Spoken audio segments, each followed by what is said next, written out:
वह है जिस हेतु से जीवात्मा ने मनुष्य शरीर में जन्म लिया है। जब अपने मूल स्वरूप परमात्मा को पहचाने, ईश्वर अंश जीव अविनाशी, भागवत ग्रंथ 8वां अवतार श्री कृष्ण जी के जीवन कथा है। उनकी जिंदगी की कथाओं को तो हम बहुत प्रकार से रोचक भयानक ढंग से प्रतिपादन करते हैं, समझाते हैं, पर उनके तत्व ज्ञान से हम अनभिज्ञ रहते हैं, जिस कारण से अवतार का जन्म होता है वह जानना बहुत जरूरी है। भगवत गीता में श्री कृष्ण ने कहा है कि जन्म कर्म चामे दिव्यमेवं यो वेत्ति तत्वतः त्यक्त्वा देहम पुनर्जन्म नेति मामेति सो अर्जुन। जो मेरा ये जन्म कर्म जाने है दिव्य चक्षु से वो ज्ञानी पूर्ण होता है, इसमें संदेह है नहीं। अवतार जिस हेतु से होते हैं उनके धर्म स्थापना का और परमात्मा पहचानने के दिव्य दृष्टि योग का जो रहस्य जानते हैं वह कृष्ण जी की दृष्टि में ज्ञानी माने गए हैं। गीता में जन्म कर्म चामे दिव्यमेवं वेत्ति तत्वतः, जो मेरा ये जन्म कर्म जाने है दिव्य चक्षु से वो ज्ञानी पूर्ण होता है, इसमें संदेह नहीं। मेरी जीवन कथा तो बहुत से लोग सुनाएंगे कि पहाड़ उठाया, अघासुर बघासुर को मारा और वो चाणूर को मारा, कुबलिया पीड़ हाथी को पछाड़ा, कंस को मारा, ये किया वो किया, ये तो मेरी कथा है। पर मेरी कथाओं के साथ जिस कारण से मैंने अवतार लिया है उस ज्ञान को जो जानते हैं उन्हें मैं ज्ञानी समझता हूं। सुनो फिर मैं बताता हूं ज्ञानों में श्रेष्ठ ज्ञान ये। अर्जुन से कहते, जानने से सर्व मुनि मुक्त हुए यहाँ, भूया परम प्रवक्ष्यामि ज्ञाना नाम ज्ञानमुत्तमम यद ज्ञात्वा मुनिया सर्वे पराम सिद्धमितो गता। मेरे ज्ञान के सहारे से जो मेरे ज्ञान के मार्ग पर चलता है वही जन्म मृत्यु के दुखमय चक्र से छूट सकता है, बाकी के जन्म मृत्यु का दुखमय फेरा बंद नहीं होगा। हमारा बौद्धिक विवेक बदलना चाहिए, हमारी बुद्धि का विचार बदलना चाहिए कि हम उनके ज्ञान को समझें। कथाएं तो सबकी हो सकती हैं पर ज्ञान से ज्यादा संबंध रहता है। अच्छे बुरे व्यवहार की कथा तो रावण की भी होगी, परंतु रावण के आदरणीय आदर्श चरित्र को अब तक हम नहीं कहते। जहां से श्रीमद् भागवत शुरू होता है अवतार 10 होते हैं, युग 4 होते हैं। अन्ये कृते युगे धर्म त्रेतायाम द्वापरे परे अन्ये कलयुगे नृणाम योग भाषानुरूपता है। सतयुग का धर्म अलग होता है, त्रेता का धर्म अलग होता है, द्वापर का धर्म भी अलग होता है, कलयुग का धर्म भी अलग होता है। जैसे गर्मी के मौसम का अलग धर्म है, खूब तपती है, लू चलती है, और बरसात का मौसम अलग होता है, खूब पानी बरसता है। उसके बाद जब शीतकाल आता है तो ठंड का मौसम अलग होता है। ऐसे हर एक युग के धर्म अलग होते हैं। त्रेतायाम द्वापरे चैव कलिजा से संशया तपस्विना प्रशांता सद्वस्था कृते युगे। सतयुग के मनुष्य विवेक और विज्ञान बुद्धि वाले रहते हैं, वो एक ही ईश्वर है, विश्वरूप है, उनकी बुद्धि में निश्चय रहता है। ये तो रामायण में भी संत तुलसीदास ने कहा कि कृतयुग सब योगी विज्ञानी, कर हरि ध्यान तरहि भव प्राणी। फिर कृतयुग कर्म होनी सब केरे, हृदय राम माया के प्रेरे, शुद्ध सत्व क्षमता विज्ञाना कृत प्रभाव मन प्रसन्न जाना। केवल एक ईश्वर को मानते हैं सतयुग के मनुष्य। त्रेता विधि यज्ञ नर करहि, बदल गया बुद्धि का विवेक विज्ञान, तो बहुत से यज्ञ शुरू हो गए। परंतु उस समय यज्ञ केवल विपुल महंगी सामग्री जला के धुआं उड़ाना नहीं था। रामायण में भी लिखा है त्रेता विविधि यज्ञ न करहि, तो गीता में भी लिखा है एवं बहुविध यज्ञा वितता ब्रह्मणो मुखे चौथे अध्याय में श्री कृष्ण जी कहते हैं ऐसे अनेक ही यज्ञ कहे हैं ब्रह्मदेव ने, वो सब कर्म से होवे, जान ले मोक्ष पाएगा। लोक कल्याणकारी कर्म को यज्ञ कहते हैं।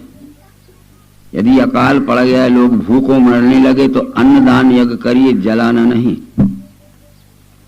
कृत्वाग्निहोत्रम स्वशरीर संस्थम शरीरम अग्निम स्वमुखो जुहोति, यज्ञ करो, कृत्वाग्निहोत्रम यज्ञ करो, पर शारीर अग्निम स्वमुखो जुहोति, जो भूख से मर रहे हैं तो मुख से आहुति डालो और उनकी जठराग्नि में पहुंचाओ तो भूख से मरने हुए भी खड़े हो जाएंगे, और जलाने से उनको कोई फायदा नहीं होगा। ये त्रेता विविध यज्ञ नर कर ही, ये त्रेता की बात हो गई। सतयुग में ये विविध प्रकार के यज्ञ।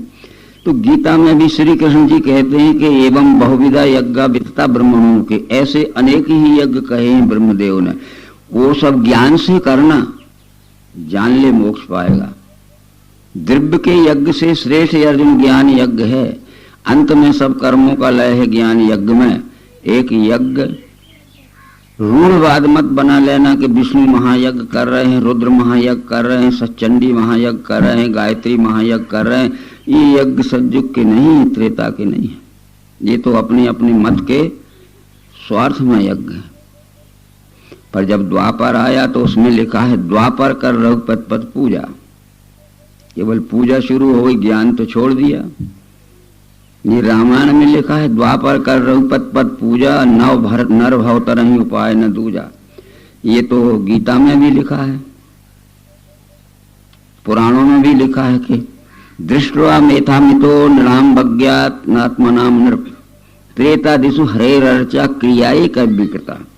जब ज्ञान छूट गया तो ज्ञानी पुरुषों की प्रतिमा रख ले, उन्हें हाथ जोड़ते रहो, यही तुम्हारी पूजा हो जाएगी। ज्ञान छूट गया, हाथ ही जोड़ते रहो। आज भी ऐसे ही हो रहा है। द्वापर कर रघुपत पद पूजा, नर भव तरहि उपाय न दूजा। केवल पूजा करने लगे सब कुछ हो जाए। ये जैसे जैसे युग बदलता गया वैसे वैसे हमारी बुद्धि का विवेक घटता गया, और कलयुग में तो ये हो गया कि बुद्धि का विवेक चला ही गया। लूटो मारो खाओ और राम राम और राधे कृष्ण भजो, यही तो हो रहा है। तो चारों युगों में 10 अवतार होते हैं परमात्मा के।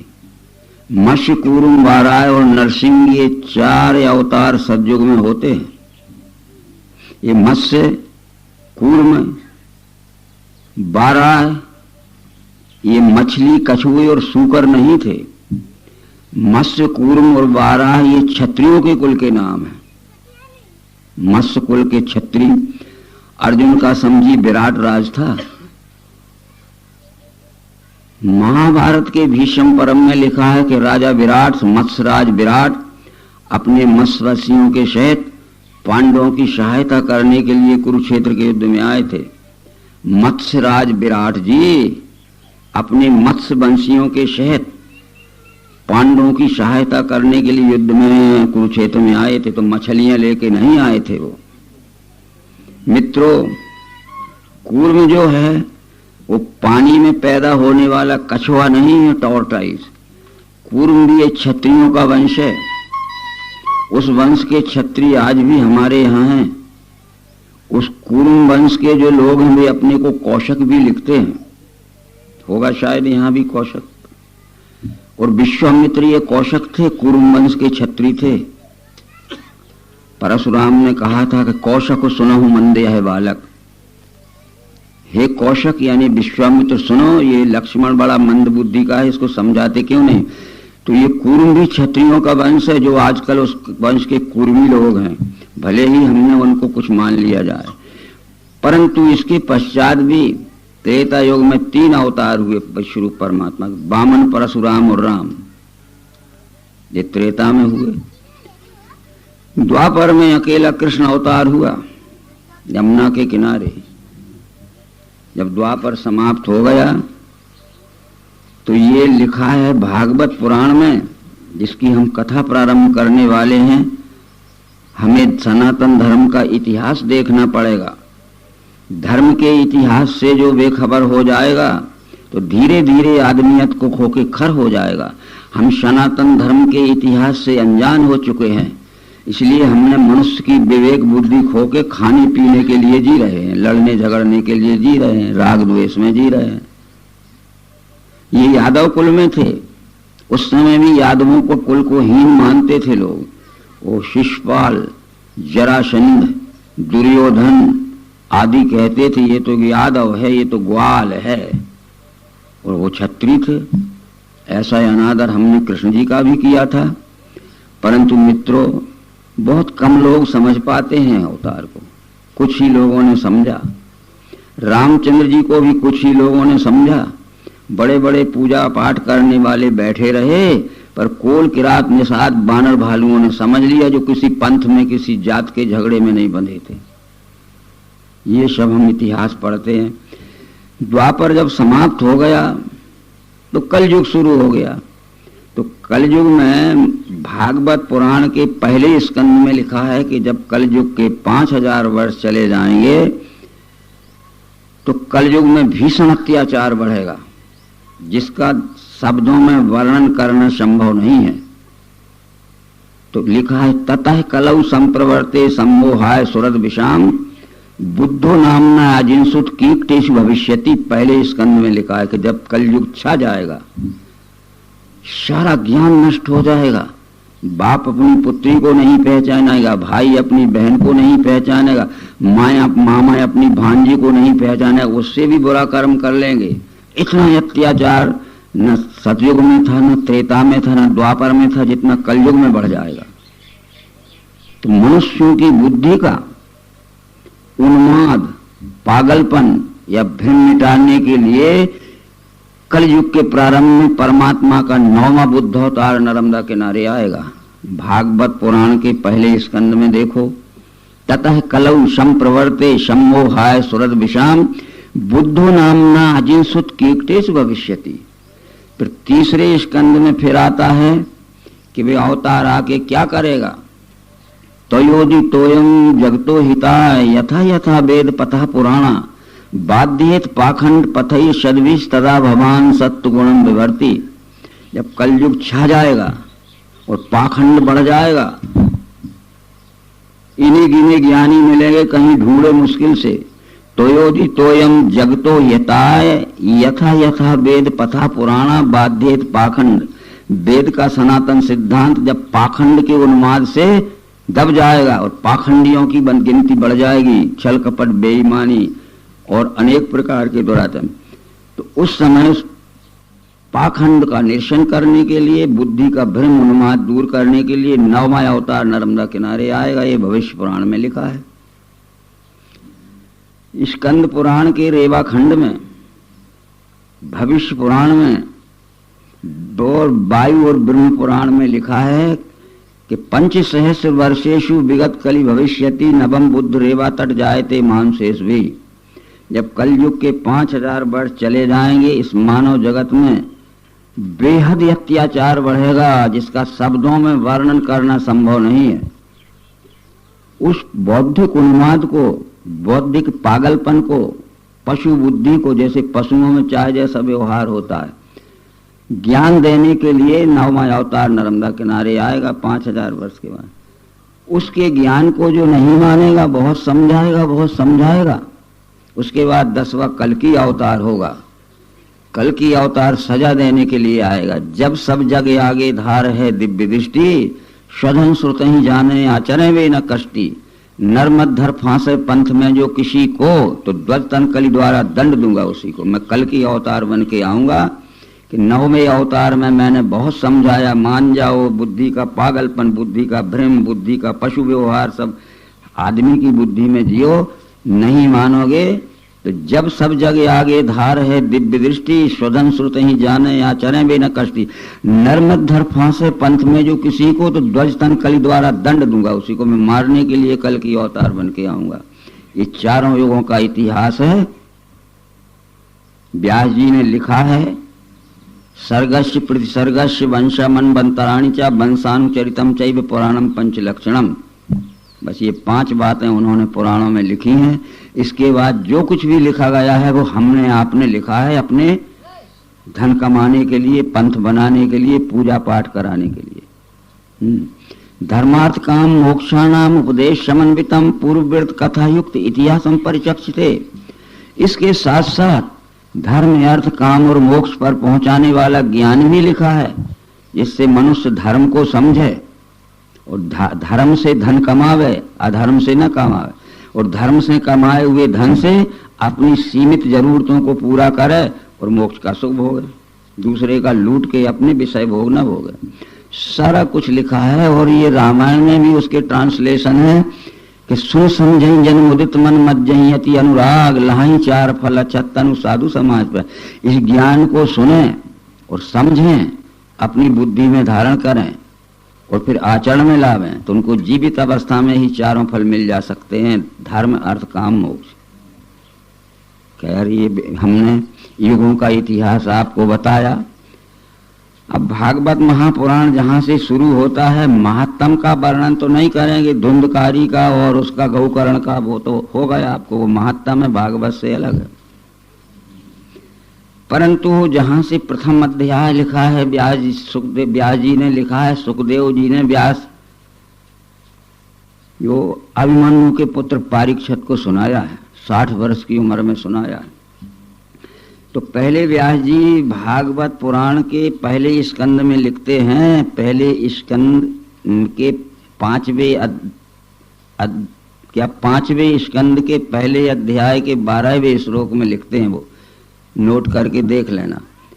भागवत पुराण का 5वां स्कंद अध्याय पहला श्लोक नंबर 12 कि मनुष्यों की बुद्धि का भ्रम निकल सकता है, मनुष्यों की बुद्धि की वे समझी निकल सकती है। क्या लिखा है कि एक बार स्वयंभू मनु के 2 पुत्र थे। बड़े पुत्र का नाम था उत्तानपाद, छोटे पुत्र का नाम था प्रियव्रत। पहले स्कंद से शुरू होती बात। प्रियव्रत ने ब्रह्मा जी के पास जाकर पूछा कि जो ये सृष्टि बनी है, अगर बीच में कोई चाहे तो इसका परिवर्तन कर सकता है? तो ब्रह्मा जी ने प्रियव्रत से कहा, यह प्रश्न तुमने किसी दूसरे से भी पूछा था क्या? तो प्रियव्रत ने कहा कि मैंने ये प्रश्न सनक सनंदन आदि ऋषियों से पूछा था, उन्होंने उत्तर नहीं दिया। तो ब्रह्मा जी कहते हैं कि सनक सनंदन आदि ऋषि तुम्हारे प्रश्न का उत्तर दे सकते थे, पर तुम्हारी बुद्धि समझने लायक नहीं है, इसलिए उत्तर नहीं दिया। तुम्हारे बचपन की ओर देखकर उत्तर नहीं दिया कि मैं उत्तर दूंगा, तो इसकी बुद्धि अभी समझने लायक नहीं हुई है। ऐसे ही जब तक हमारी बुद्धि ज्ञान समझने लायक नहीं होती है, तब तक उनके पास कितने ही समझाओ वो नहीं समझेंगे। ये कहा है 5वें स्कंद का पहला अध्याय श्लोक नंबर 12। परंतु तुम्हारी आतुर इच्छा है, तुम्हारी उत्कट इच्छा है, तो मैं बता देता हूं। तो ब्रह्मा जी बोले प्रियव्रत से कि न तस्य कश्चित तपसा विद्यावा न योग वीर्येण मनीष्यावा नैवार्थ धर्मे परता स्वतः वा कृतन वहंतन तनुभृत ही भूयात। ब्रह्मा जी ने उत्तर दिया मनुपुत्र प्रियव्रत को, न तस्य कश्चित तपसा विद्यावा न योग वीर्येण मनीष्यावा नैवार्थ धर्मे परता स्वतः वा कृतन वहंतन तनुभृत ही भूयात। ये जो वस्तु जैसी प्राकृतिक बनी है, उसका प्राकृतिक ही परिवर्तन होगा। न तस्य कश्चित तपसा विद्यावा, तप के बल से, विद्या के बल से, न योग वीरेण मनीष्यावा, न योग के बल से, न शरीर के बल से, न बुद्धि के बल से, नैवार्थ धर्मे परता स्वतः, न धन के बल से, न धर्म के बल से, और हजारों आदमियों का साथ लेके अपनी पूरी ताकत लगा के मैं विष्णु और शंकर, तुम्हारे गुरु नारद और तुम्हारे पिता मनु पांचों इकट्ठे हो जाएं, तो जो वस्तु जैसी प्राकृतिक बनी है प्राकृतिक ही परिवर्तन होगा, हम कुछ परिवर्तन नहीं करते। इसलिए पहले तो ब्रह्मा जी ने समझा दिया कि अगर बकरा अपनी बकरी मम्मी से बकरा ही पैदा हुआ है प्राकृतिक, तो बीच में वो कोई नहीं कह सकता कि तुम फूंक मार दो और बिल्ली हो जाओ। ये मानते हैं लोग, कह रहे फूंक से शराब दे दी, वो बकरा का बिल्ली होगा, बंदर का आदमी हो गया, या फूंक मार दी तो जिंदा आदमी जल के राख हो गया। उसके परिवार के रोने लगे तो फूंक मार दी तो राख फिर आदमी बन गई। अब ब्रह्मा जी की बात पढ़ो और ये समझाने वालों की बात समझो कि कहते शराब से सब कुछ हो जाता। मित्रों, शराब सामाजिक बहिष्कार को कहते हैं। बस जैसे हमने कोई बुरा काम किया तो समाज हमारा बहिष्कार कर देती है कि न तुम्हारा छुआ पानी पिएंगे, न तुम्हें पास में बैठा लेंगे जब तक तुम प्रायश्चित न करोगे। और जब हम उसका कुछ दंड दे देते हैं तो फिर हमारा सामाजिक उद्धार हो जाता है, शरीर नहीं बदलता है। ठीक है, ये बातें फिर एक बार समझिए कि लंकाधिपति रावण उत्तम कुल का ब्राह्मण था। उत्तम कुल पुलस्त कर नाती, स्यो विरंच पूजे बहुभांति। उनके दादा का नाम था पुलस्त्य, पिता का नाम था विश्रुवा। उनका पुत्र था रावण। विश्रुवा की 3 पत्नियां थीं। 3 पत्नियों से एक से रावण कुंभकर्ण हुआ था। जो आए बैठालते जाना, फिर अपन सबसे मिल लेंगे। बैठिए, आगे बैठ जाओ। विश्रुवा की 3 पत्नियां थीं। एक से रावण और कुंभकर्ण हुए थे, एक से विभीषण हुआ था, एक से शूर्पणखा और वो खरदूषण तृष्टा आदि हुए थे। ये अभी रामायण पढ़ने वालों को पता नहीं होगा। रामचरित पुराणों में लिखा है, बहुत बड़ा अध्यात्म रामायण में, वाल्मीकि रामायण में लिखा है। तुलसीदास जी को तो उनके गुरुजी ने जैसा सुनाया, अभी 500 वर्ष की बात है, ऐसा उन्होंने लिखा है। मैंने निज गुरु सन सुनी, कथा सुसू कर खेत, समझ रही नहीं बालपन तब मैं रहा अचेत। तथापि कही गुरु 12 समझ परी कछमति अनुसारा, भाषा बद्ध करो में सोई। जब रावण को बुरी आदत लग गई, वो मांस मदरा खाने लगा और जिसकी सुंदर बहन बेटी देखी घर में से छुड़ा लाता था और उसको रोका, या तो जान से मार देता था या फिर पकड़ के कैद खाने में डाल देता था। यही काम था उसका। उनके परदादा, जो क्या कहते पिता का पिता, ग्रैंडफादर पुलस जी ने कहा कि बेटा ये राक्षसों का काम है, हम ऊंचे कुल के ब्राह्मण हैं, मांस मदरा खाना पीना छोड़ो, पर स्त्री अपहरण छोड़ो। खूब समझाया दादा पुलस ने और पिता विश्रुवा ने, वो माना नहीं। एक दिन उन्होंने सलाह कर ली कि भाई ये बार बार समझाते मानता नहीं, तो आखिरी फैसला कर लो, नहीं मानेगा तो आज कह दे और मानेगा तो कह। बुलाया और कहा कि देखो बैठो, सोचो, अपना कुल ऊंचा है, उत्तम कुल पुलस्त कर नाती, सेव विरंच। और ये मांस मदरा खाना पीना, पर स्त्रियों का अपहरण करना, ये तो राक्षसों का काम है, छोड़ दो। आज ही फैसला कर ले, छोड़ते हो कि नहीं। ये तो राक्षसों का काम है, छोड़ दो। उसने कहा नहीं छोड़ेंगे। उनने कह दिया कि अब तुम राक्षसी रहो, हमारे घर में न आने। सामाजिक बहिष्कार किया था, काला रंग नहीं किया था कि हमारे शत्रु का ट्रैक्टर जा रहा होगा या ट्रैक, तो हमने देख लिया तो क्या हमारा मुंह काला हो जाएगा। यानी वो बुरी आदत को काली। कभी कभी ऐसे समाचार पत्र में आते हैं कि कोई पुरुष किसी महिला से अशिष्ट व्यवहार कर लेता है तो कहते उसने काला मुंह कर लिया। तो ये मुंह काला नहीं था कि काला रंग था, उसने काला काम किया था, यानी निकृष्ट। कह दिया कि अब हमारे घर में मत आना, ये तो मांस मदरा खाना पीना, पर स्त्रियों का अपहरण कर, राक्षसों का, अब तुम राक्षसी रहो। पर वो शरीर में सुंदर था, वाल्मीकि ने लिखा है। उसकी बहन जो शूर्पणखा थी, उसका नाम मणिप्रभा लिखा है, बड़ी सुंदरी थी। अब काले कर्म करते थे, इसलिए मुंह काला का हो चाहे शरीर काला का हो, बुरे काम। समझ में आती बात? ठीक है। इस प्रकार से श्राप का अर्थ होता है सामाजिक बहिष्कार। अभी हम कोई बुरा काम कर लें, गौवध हो जाए या कुछ और हो जाए, तो सामाजिक बहिष्कार हो जाता है कि नहीं। ना हम पानी पीते, ना पास में बैठालते, ना कोई उससे संबंध रखते। लंबे समय में वो अगर कहे कि भैया हमारी गलती हो गई, अब हमारा कुछ प्रायश्चित तो कर ले, हम समाज के रिवाज के अनुसार कुछ भी कहें कि सत्यनारायण की कथा कर ले, या गंगा नहाए आओ और वहाँ सिर घुटाए आओ और एक बार भोजन करा दो समाज का, तो फिर सामाजिक उद्धार हो गया कि नहीं। तो ये श्राप यानी सामाजिक बहिष्कार, शरीर का परिवर्तन नहीं हो, क्योंकि विचारों का परिवर्तन तो हो ही गया। तो विचार काले हो गए तो शरीर ही से तो वो काम हुए थे, शरीर काला बता दिया।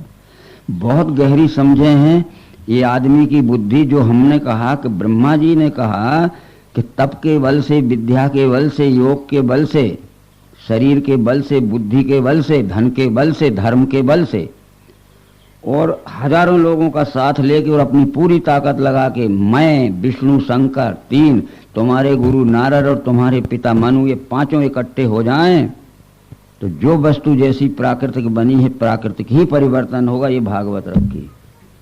तो कैसे कह देते हो कि किसी ने कह दिया तुम? तो देखो प्रहलाद को क्या लिखा है रामायण में, राम नाम नर केसरी कनक कसु कलिकाल जापक जन प्रहलाद जिनि दलिपाल सुरसाल। राम नाम नर केसरी कनक कसु कलिकाल जापक जन प्रहलाद जिनि। हम सबको प्रहलाद के समान जापक बनना पड़ेगा। मंत्र जाप में दृढ़ विश्वास आ।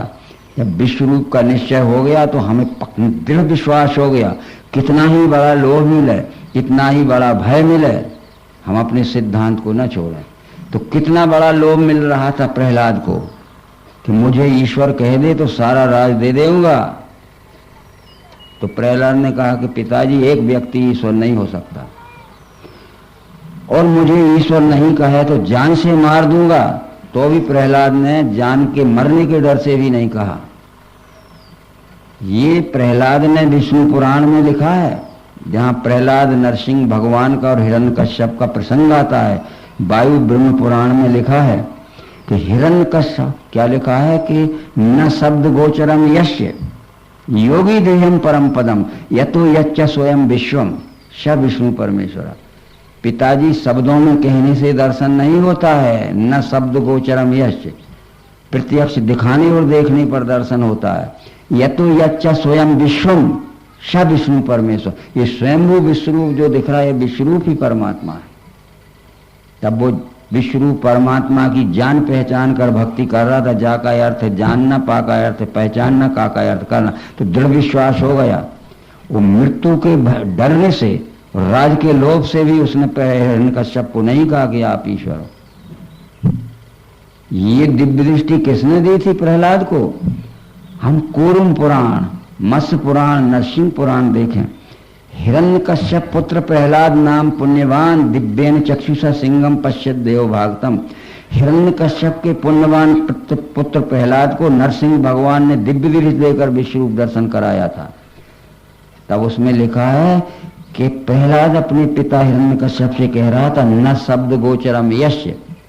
शब्दों में कहने से दर्शन नहीं होता है, प्रत्यक्ष देखने दिखाने पे दर्शन होता है। योगी ध्येयम परम पदम, जिस परम पद को प्राप्त करना ये शुद्ध हृदय वाले योगियों का ध्येय रहता है।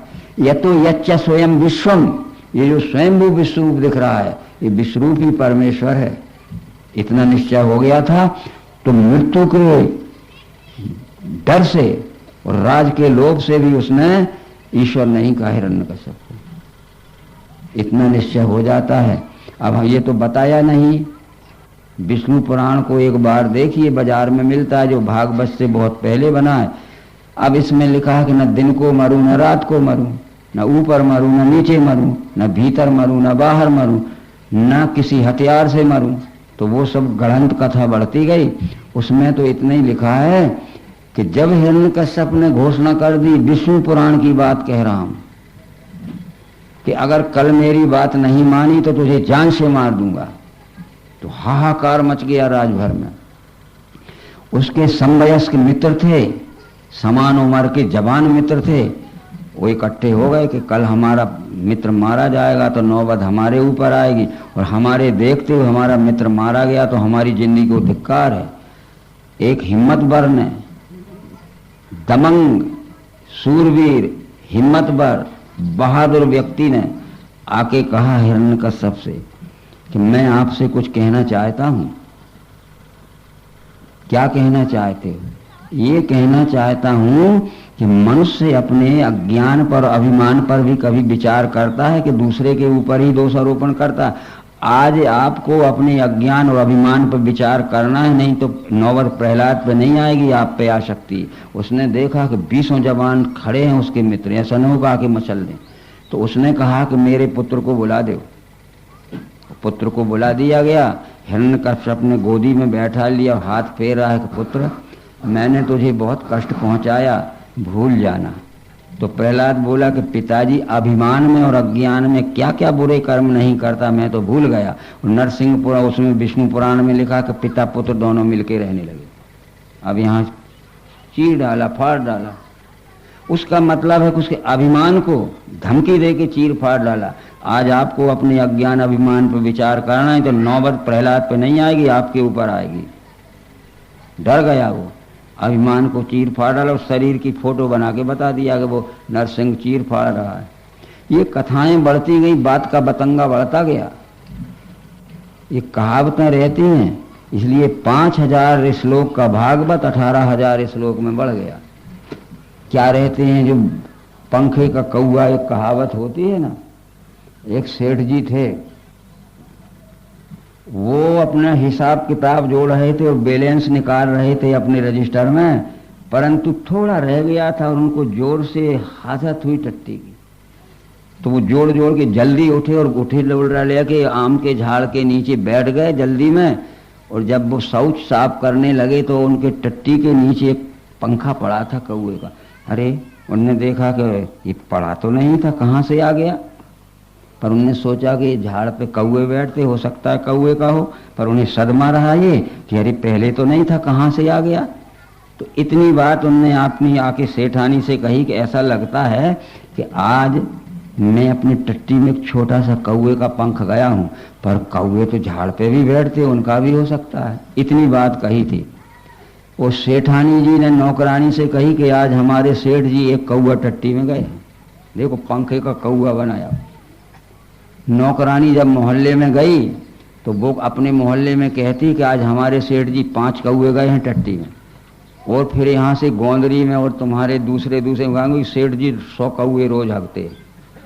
ये हो गया पंखे का कौआ तुम्हारा। कितनी गपोड़े बढ़ते गए। अन्यथा नहीं, ये बात हमने प्रमाण दे दिए कि नरसिंह ने प्रहलाद को दिव्य चक्षु दी है। आप मत्स्य पुराण में, कूर्म पुराण में और नरसिंह पुराण में देख लीजिए। हिरण्यकश्यप पुत्र प्रहलाद नाम पुण्यवान दिव्यन चक्षुषा सिंहम पश्यत देव भागवतम। नरसिंह भगवान ने दिव्य दृष्टि देकर ये विश्व रूप का दर्शन कराया था। तब वो कह रहा था कि न शब्द गोचरम यश, शब्दों में कहने से दर्शन नहीं होता, प्रत्यक्ष देखने दिखाने पे दर्शन होता है। यह तो यच्च स्वयं विश्वम, ये स्वयं वो विश्व रूप जो दिख रहा है सब विष्णु परमेश्वर है। यही तो विष्णु और परमेश्वर है। क्या क्या समझाया जाए। तो वो इसमें जो मिलके रहने लगे वहां लिखा है विष्णु पुराण में, यहाँ कहते चीर डाला, फाड़ डाला। तो हो सकता है कि उसके अभिमान को चीर फाड़ डाला, जो उसके शरीर पर उसका चित्रण कर दिया। बहुत सी बातों के ऐसे रहते हैं। जो सवेरे भी हमने कुछ बताया था कि जो बुरा काम करता है तो कहते हैं उसका मुंह काला हो गया, तो क्या उसने कालोंच लपेट ली। बुरे काम को काला मुंह वाला कहते हैं। ठीक, तो ये प्रहलाद को इसमें लिखा कि पहाड़ से पटक दिया भागवत में, हाथी के पांव से दबा दिया, हाथ पांव बांध के समुद्र के पानी में डाल दिया और आगे के भट्टे में डाल दिया तो भी बच गया। ये तो बड़ी सामान्य बात है। जिनके प्रारब्ध में मौत नहीं आती है वे बड़े बड़े घटनाओं से बच जाते हैं। बड़े बड़े भूकंप होते हैं, ऊपर के आदमी चकनाचूर हो जाते हैं। जब मलबा हटाया जाता है तो आपने पढ़ा हुआ कि 4-4 दिन के दबे लोग जिंदा मिलते हैं। अरे मौत ही नहीं आई तो कैसे मर जाएंगे। और प्रारब्ध में मौत आ गई तो यहीं बैठे बैठे हार्ट फेल हो जाएगा। इसलिए अकाल मृत्यु नहीं आती है, डरना बिल्कुल मत। वाल्मीकि रामायण में सीता जी ने अपने मुंह से कहा है कि सत्यम बतेदति प्रवदंत लोके न अकाल मृत्यु भवतीत लोके। यह अकाट सिद्धांत है कि अकाल मृत्यु नहीं होती है। नहीं तो सीता जी कहती मुझे मर जाना चाहिए था, मैंने कोई कसर नहीं रखी।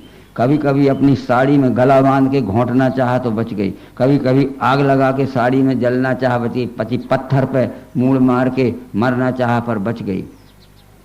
परंतु सत्यम बतेदति प्रवदंत लोके न अकाल मृत्यु भवतुत लोके, ये सीता ने कहा कि ये बात अकाट सत्य है कि अकाल मृत्यु नहीं होती, ना मैंने कोई कसर नहीं रखी मरने की। ठीक है, और लंका में सीता मर जाती तो उसके प्रारब्ध में अभी 2 बच्चों का जन्म होता है। वे लौकुश कौन के पेट से होते। इधर लंका में मरे कैसे? वो बच्चे उसके गर्भ से होना है, उसके प्रारंभ कौन से पैदा होते, और जब बच्चे पैदा हो गए उस समय सीता मर गई। तो डरना मत, मौत जब एक बार ही आना है तो डरना क्या है? आज आ जाए, कल आ जाए, और जब आना हो आ जाए। और यह ना पूछो कि चलकर कहाँ जाएंगे, अरे वो जिधर भेज देगा उधर जाएंगे। मौत से नहीं डरा प्रहलाद, और राज के लोभ से भी उसने पिता को नहीं कहा कि तुम ईश्वर। हम तो 5-5, 10-10 रुपए के लोभ में अब भी झूठ बोल जाएंगे और बड़े बड़े कथावाचक हो जाएंगे। तो ये प्रहलाद की इसमें आती है, ये विश्वामित्र का और वशिष्ठ का एक बहुत बड़ा झगड़ा हुआ 5वें स्कंद में। झगड़ा क्या हुआ कि विश्वामित्र वशिष्ठ जी से कहता था कि मुझे ब्रह्म ऋषि कहो, तो वो वशिष्ठ जी कहते थे तुम अभी ब्रह्म ऋषि की योग्यता के नहीं हो। बहुत कष्ट पहुंचाया विश्वामित्र ने, उनके पुत्र भी मार डाले, उनको अनेक प्रकार से हानि पहुंचाई। कि ज्यादा मैं इनको परेशान करूंगा तो ये तो डर के मारे कह देंगे कि हाँ तुम ब्रह्म ऋषि हो, क्योंकि उपाधि देने वाली समिति के अध्यक्ष वशिष्ठ जी थे, ब्रह्म ऋषि कह सकते थे, पर योग्य नहीं था विश्वामित्र। एक दिन विश्वामित्र ने सोचा कि जब वशिष्ठ को मैं जान से मार दूंगा तो दूसरा अध्यक्ष बन जाएगा उपाधि देने की समिति का, तो मुझे सहज में ब्रह्म ऋषि कह देगा। तो वशिष्ठ जी के आश्रम के बाहर एक मोटा डंडा लेके खड़ा था, ये निकले और मैंने सिर में जमाया। तो वो अपनी पत्नी अरुंधति से वशिष्ठ जी क्या कह रहे थे कि विश्वामित्र ब्रह्म ऋषि है, मगर उसमें थोड़ी सी ऐब है, बड़ा अकड़ेल है, बड़ा क्रोधी है। तो उसने सुन लिया, जो दबा हुआ था कि निकलेंगे और मार दूंगा, सिर फोड़ दूंगा, मर जाएंगे, दूसरा अध्यक्ष मुझे सहज में पाए। तो किवाड़ खटखटाए विश्वामित्र ने। वशिष्ठ अंदर से पूछते कौन है, तो बोले मैं विश्वामित्र हूं। वशिष्ठ जी ने कहा क्या क्रूर दुष्ट, क्या आधी रात को मुझे मारने आया है? तब उसने कहा था कि सत्यम सत्यम पुनः सत्यम, मैं 3 बार शपथ लेके कहता हूं कि शरण में आया हूं। किवाड़ खोल दिए वशिष्ठ जी ने। विश्वामित्र ने जाके वशिष्ठ के चरणों पे माथा टेक दिया। वो कहते तुम ब्रह्म ऋषि हो गए, ले अब। तो विश्वामित्र कहता है कि ऐसे पहले से ब्रह्म ऋषि कह देते, काय के तुम्हारे पुत्रों को मारता, काय को तुम्हें डंडे मारता मैं। बोले तू ऐसा पहले से नमन कर लेता था तो ब्रह्म ऋषि था ही, तेरे में तो अकड़ थी, विद्या तो पूरी हो गई थी, पर अहंकार था कि डंडे के बल पे मैं ले लूंगा उपाधि। इसलिए आज तूने नम्रता धारण कर ली, इसलिए मैंने कह दिया कि ब्रह्म ऋषि। तो वर्ष ही जलधि भूमि नियर आए, यथा न वही बुद्ध विद्या पाए। जब पूर्ण विद्या हम में आ जाती है तो पूर्ण विनम्रता भी आ जाती। विद्या तो पूर्ण आ गई थी विश्वामित्र में, पर अकड़ पूरी थी कि डंडे के बल पे ले लूंगा। तो वशिष्ठ जी ने मृत्यु के डर से भी गलत उपाधि नहीं दी। ऐसी हिम्मत होना चाहिए। ये सब कथाएं लिखी हैं। और फिर वशिष्ठ जी ने जब चरणों पर माथा टेक दिया तो उनने कह दिया कि तुम ब्रह्म ऋषि हो गए। विश्वामित्र कहता है पहले से ब्रह्म ऋषि कह देते तो काय को तुम्हारे पुत्रों को मारता, मैं काय को तुम्हें मारता, और भी छुड़ा लिया था कुछ। बोले ऐसा पहले से झुक जाता तो ब्रह्म ऋषि, अकड़ तो तेरे में बहुत थी, डंडे के बल पे तू उपाधि लेना चाहता था, तो मैं मरने के भय से भी डंडे के बल पे नहीं दे सकता। अभी तो रिश्वत दे दो तो तुम 1st डिवीजन के योग्य भी नहीं हो, पर रिश्वत दे दो तो 1st डिवीजन ले लो, देख लो, होता है ना। तो ये झगड़ा भी इसमें आया है 5वें स्कंद में। परंतु एक बात फिर स्कंद 8 के अध्याय 6-7 में समुद्र मंथन आता है। समुद्र मंथन पर विचार करना है। भागवत हम एक बार खुद पढ़ के देखेंगे। उस पर हमने एक रोचक भयानक पहराव अंधविश्वास का चढ़ा दिया है कि समुद्र को मंथन किया तो 14 रत्न निकले। अब सोचिए, उसमें से घोड़ा निकला, ऐरावत हाथी निकला, रंभा आदि परी निकली, और ना मालूम क्या क्या निकला। तो क्या पानी का समुद्र मथा होगा? क्या रामायण में ये नहीं लिखा कि ब्रह्म पयोनिधि मंदर, ब्रह्म ही समुद्र है। एग्जीबिशन जब होती है, एक प्रदर्शनी, तो बाहर देशों से भी वो प्रदर्शनी के लिए उत्तम प्रजाति की चीजें बुलाई जाती हैं। तो फिर जहां समुद्र के मार्ग से लाई जाती हैं तो उन्हें जलयान में बैठाल के लाते हैं। जलयान जानते हो, पानी में चलने वाले जहाज पर बैठाल के लाते हैं और पानी में से चलते चलते जलयान वो किनारे पे निकलती हैं। तो ऐरापत निकला, बोले उच्च श्रवा घोड़ा निकला, धनवंतरी निकले। ये हमें फिर वेद में देखना पड़ेगा। जब महाराज दशरथ ने रामचंद्र जी के राजाभिषेक की तैयारी की, उसमें लिखा है कि देश विदेश की चीजें जो समुद्र के मार्ग से लाई जा सकती थी जलयान के द्वारा, वो भी बुला के अयोध्या में इकट्ठी की थी। तो वो जलयान पानी में से तो चलता ही, और वो वाहन को बैठाल के घोड़ा हो या हाथी हो वो उस पर चढ़ा के लाए थे। तो पानी में से निकल के भाटे पे आए तो पानी में कभी घोड़साल बनी है जो घोड़े पैदा होते गए हाथी। वहां लिखा है कि चतुर्दंता समायातु ऐरापत कुलोद्भवम। अभी हम लोगों में बहुत से लोगों को पता ही नहीं होगा कि हाथियों की कितनी प्रजातियां होती हैं, कितनी नस्लें होती हैं। नर होता है हाथी जिसको खीसें नहीं निकलती, उसको मुकना कहते हैं। नर होता है पर ये खीसें नहीं निकलती, ये मुकना हाथी है। नर होता है हाथी पर इसको एक ही खीस निकलती, उसको एक दंता कहते हैं।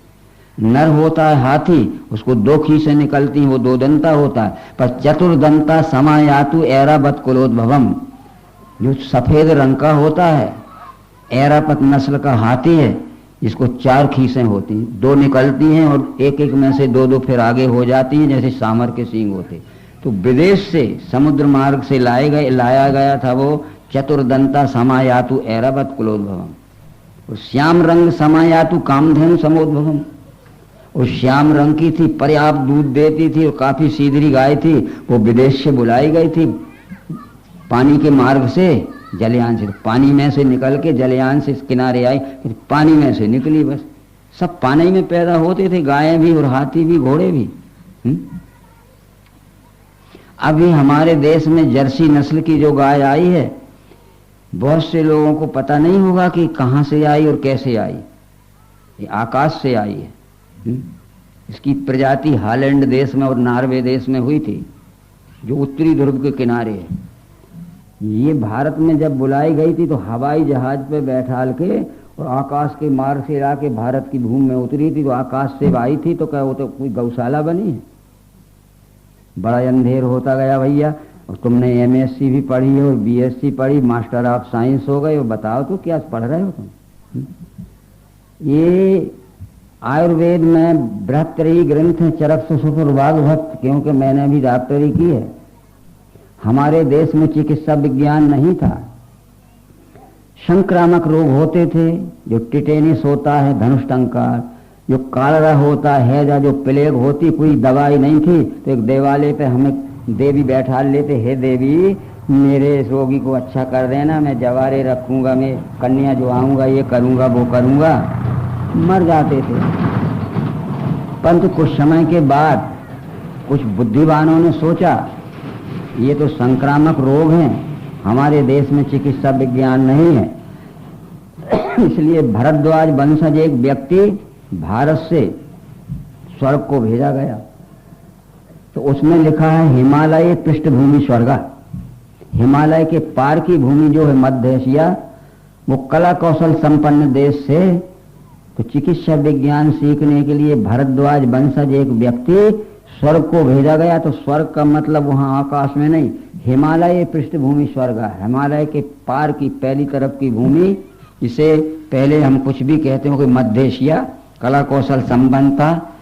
चिकित्सा विज्ञान सीखने का कोर्स 2 वर्ष का था। वो भरद्वाज वंशज ने उसे 2 वर्ष तक चिकित्सा विज्ञान सीखा। परीक्षा में वो उत्तीर्ण हो गया। तो परीक्षा में उत्तीर्ण होता था, उसको धनवंतरी उपाधि मिलती थी। जब धनवंतरी उपाधि मिल गई उसको दीक्षांत समारोह में, तब उस समय गुरु शिष्य से मांगता